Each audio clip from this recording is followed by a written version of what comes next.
अरे सचिन साठे, अरे तू मातंग समाजाच्या नावाखाली प्रस्थापिताची भाड खाऊन जगणारा तू जगतकरी स्वार्थी माणूस तो.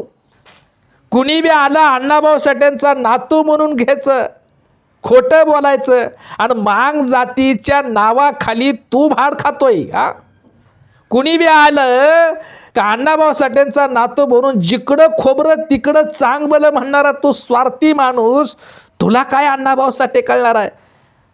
आणि तू भाजपच्या नारेच्या इशाऱ्यावर बरून आंबेडकर चळवळीचा जनाधार असणाऱ्या बौद्ध आणि आंबेडकर समाजावर, महार समाजावर तो टीका करतो आहे.